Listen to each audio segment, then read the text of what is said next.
এই পানিটা দেওয়ার ফলে গাছে এত সুন্দর ফুল ফল হয়, মানে আসলে কি এটাতে যে গাছে পোকামাকড় ধরে সেই পোকামাকড় নাশক হিসাবে এটাকে আমরা দিই। এটা একদম পোকা নাই, দেখেন লাউ গাছ কতটা তরতাজা হয়েছে, পোকা নাই দেখে। পোকা হইলে লাউ গাছের মাঝখানে মাঝখানে এত বড় বড় পাকা থাকতো।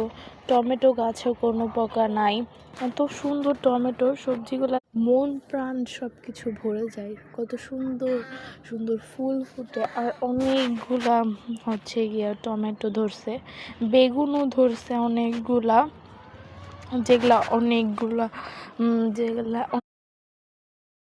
গোল বেগুনকে আমাদের বাসায় এই সাইডে হচ্ছে তাল বেগুন বলে।